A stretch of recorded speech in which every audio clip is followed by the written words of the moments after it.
changing preconceptions. It's almost like a school shirt or a businessman's. For some reason I still love doing the four fingers, just like the old early days of animation, which, making markings, capturing that animation vibe to it, making them come alive almost like talking to you. The excitement as well when you're a child and you're watching the TV, and they're almost like your friends coming to life. My name's James-Lee Duffy. I'm an artist and a creative director. I've got a very varied creative path of career-wise. But I'll start from the beginning really. I was born in Southampton to my parents, Marianne and Glyn. They were down in Southampton because my mum went to Bournemouth Art School and studied textiles and interiors. And my dad moved down for work as well when they were dating. He was a copper plate engraver in the very early days of print. Then went on to be a colorist, colour expert, and then later on to be a scanner operator. I've got two younger brothers. One's a very successful hairstylist called Duffy. He lives in Biarritz in France now. And then my younger brother, Joseph, who's also both referred to as Duffy, so I always have to pause. So he is another successful jeweller as well. His work's in Dover Street and various amazing boutiques around the world. Both extremely skilled at their profession. But we were born in Southampton, and then when I got to about 9, we moved to Caterham in Surrey, where my parents were originally from. But growing up, extremely creative household. Like my mum started her career, but had me at the age of 2. She realised that she really wanted to concentrate on having children and stopped her creative career completely. Still is an incredible mother. Very creative, very encouraging, really open-minded. Brought up in a household full of creativity, lots of laughter, lots of painting, potato printing, lots of drawing, lots of dressing up, lots of making camps, lots of storytelling, an awful lot of storytelling, which is really key. My father, an incredible man, very talented, draftsman, can put his hand to anything. They both collected antiques and have always collected antiques, as well as their careers. My dad loved everything which was DIY based and collecting antiques, and very hands-on, and his approach to bring us up boys was very hands-on, very driven. And that's the thing we got our drive from, and our determination as well, us 3 boys. Extremely proud and dedicated to having us kids, a pair of them. It's wonderful. They're still together. They're still an amazing part of our life and very much influence what we have done and what we do. They've always encouraged us to really push ourselves. I suppose then it leads on to, so school was no fun. I didn't enjoy school at all. I don't like conforming. I don't like being tarred with the same brush as everyone else. And that's my gripe with school. I think everyone just treats you as kind of the same, and that's my biggest angst. I loved cooking at school, I loved art at school, I loved drama at school, and there were 3 things I really sort of excelled at. I left school with very little qualifications, and then I eventually got to art school, Reigate Art School, which is no longer, actually closed down, moved with East Surrey and Red Hill, and did a BTEC in graphic design, which was kind of a start. I always wanted to go into the arts, I wanted to be creative. My grandfather travelled the world, spoke a number of languages, was a very creative man, but my dad's oldest brother, my uncle, Phil Duffy, is a graphic designer. So he designed record covers for 40, 50 years. Extremely talented. So I was very inspired by him growing up. So I took myself to art school, thoroughly embraced everything about it, absolutely thrived in it, loved it, tried every different technique there was there. I thoroughly enjoyed the creativity, the environment, the people, the attitude. And we're talking, early 90s, which was quite an exciting time with influences from America, people like David Carstens, a famous graphic designer, coming to play. And then I sort of stumbled across a Sex Pistols exhibition with all the work by Jamie Reed, and that kind of blew my mind. It completely took me, well, knocked my socks off. I was amazed by the attitude and the aesthetic of the work. And that took me to very much a point of my design work. So I came out of there with my qualification, but I managed to work into a repro house, repro graphics after that. So rather than go to university, I took this step of getting an apprenticeship, or equivalent to. So I worked for a repro house, making lots of cups of tea, sweeping up, and just kind of running around doing errands, and eventually learned the Apple Macs, and I learned the print side of the graphic design stuff. So at the same time as working full time, I was painting, I was doing my illustration work, I was doing my own personal work, I was doing my work which I really wanted to do, but I understood the process that I needed to learn the skill and I needed to earn money. I'm quite angsty teenager at this point. I think with punk aesthetics coming through quite strong in me. I did 2.5 years in the repro house, which was a testament. It was hard work working in a repro house at night time on my own at 19. I know, making lots of mistakes, making an awful lot of mistakes and being punished for it. But then we skip through to a point where I get to, I want to now really focus on my design work with my illustration and everything else. So I ended up going to Australia. I worked for some fashion magazines in Australia. I worked for a fashion house in Australia, in Melbourne. Took myself up to Sydney and I worked for a fashion magazine called Oyster magazine, which is quite influential at the time. We then come back. I moved to London in the very late 90s. I moved to Hackney in East London, Mare Street. It's quite barren times then. It's quite gnarly 90s in London. Especially that area, but I loved it. You know, the creative, the energy, the people, the vibe was amazing. And I started working for GQ magazine, other fashion magazines, and then I work at a design agency in Farringdon. I've always worked across avenues. I've always worked with different mediums. I've tried to bring as much of my inspiration into my projects. So working for a design agency and working with people like Lego and these sort of clients, and then I get headhunted to go and work at an agency called Cake over in Olympia in an old mission hall. They're quite radical at the time. They're kind of the first guerrilla marketing agencies to really do things differently. We're doing work with RISDA, with Banksy in the earlier days, and it was a really exciting time. So I was there for like 6 years. So I went as a junior designer and then worked my way up to creative director level. And at the same time, I started an art zine called Paper and Liquor with a editor called Josh Jones. Because at the time, it's like 2002, there was no social media at all. The internet was quite basic. There's no way of getting your work published at all, really.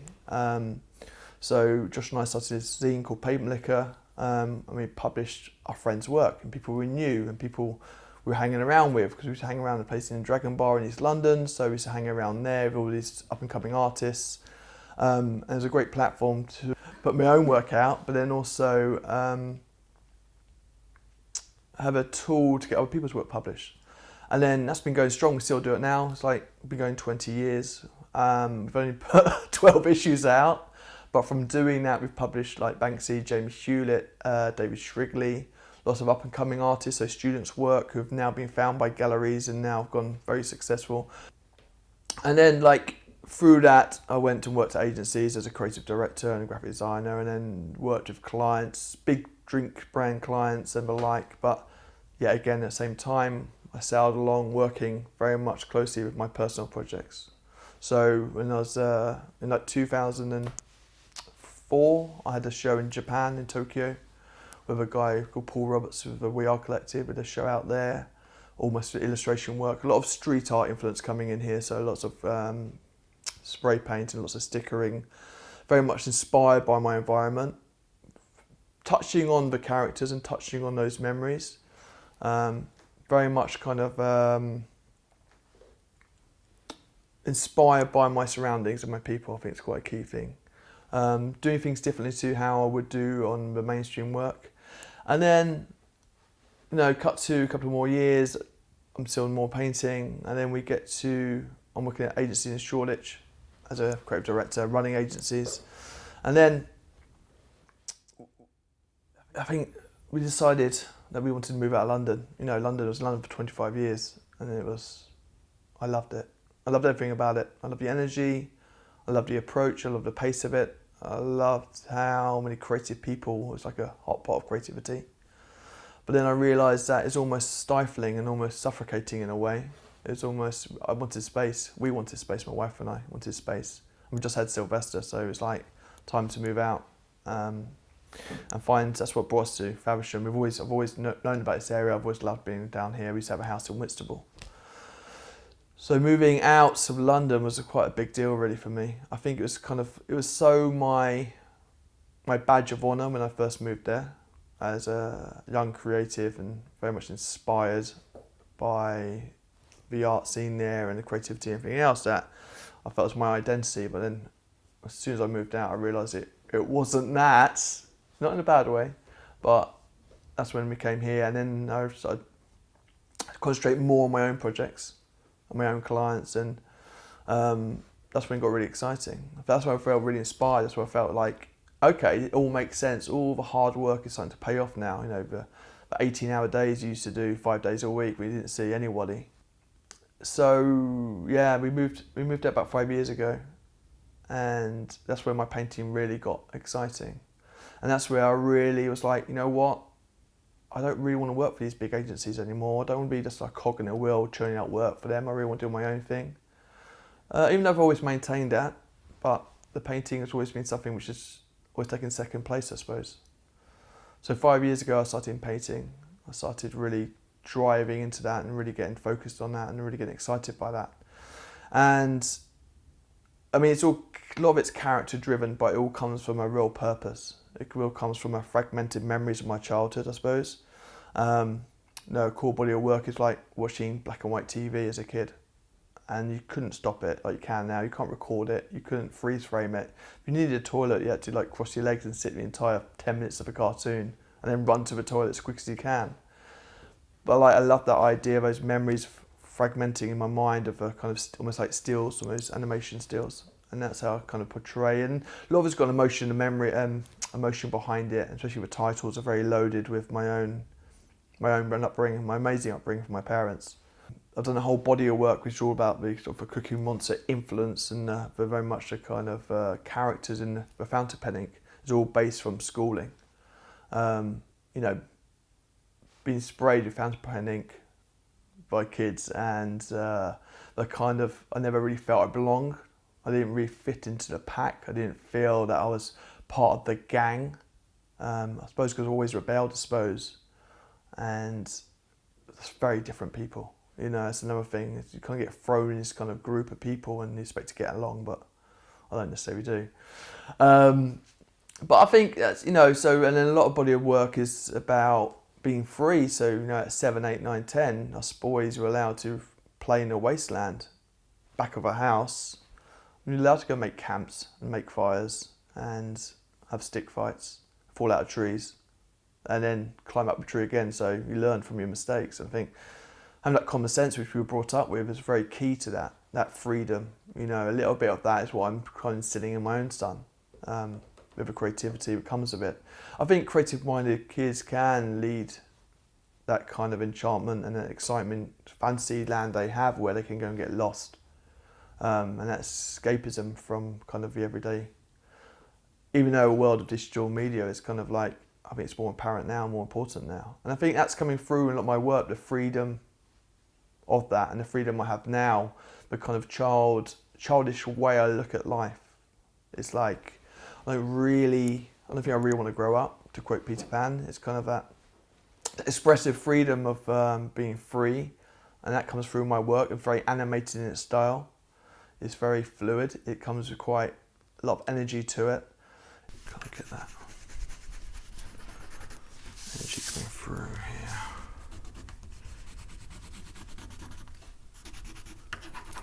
See the energy coming off here. That kind of just comes alive.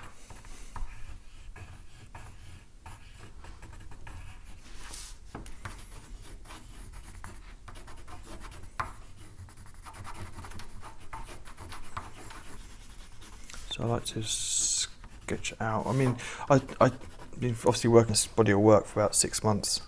I've got 10 different ideas going on at once of what I want to do for those projects. I think it's quite nice to let them percolate and let them kind of sit for a while, capturing really excitement how it can be seen and worked with. And also the mediums I'm using are interesting. These pencils are great. These oil pencils are wonderful. They're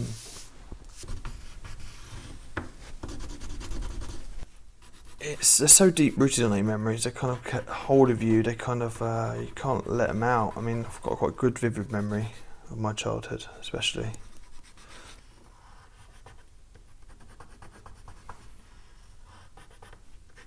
I don't kind of painstakingly do the paintbrushes. I let them kind of the movements reflect my mood and my emotion and the image I want to come across through. I suppose because also it's a complete contrast to how I've always worked. You know, I've always worked with a client, a brief, and you have to get an end goal by X amount of time.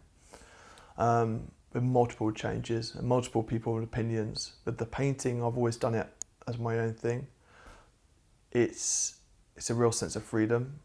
And that's actually why I've always done it, and more so since moving to Faversham. It's given me the kind of the freedom to express myself far more, and it's doing really well. It's getting really well response to it. Like I'm in Ashby's 100 in Rye, which is an amazing gallery. They're taking the majority of a lot of my work, and I'm there for a long term. I'm selling to people who don't necessarily know me, which I think is quite incredible. And I'm building a reputation, and it's super exciting. It's kind of a real journey that I'm going on now, is where I've got to push myself further and really focus on that. And just take all the influences and experience I've had over time and really drive into it and be the driving force.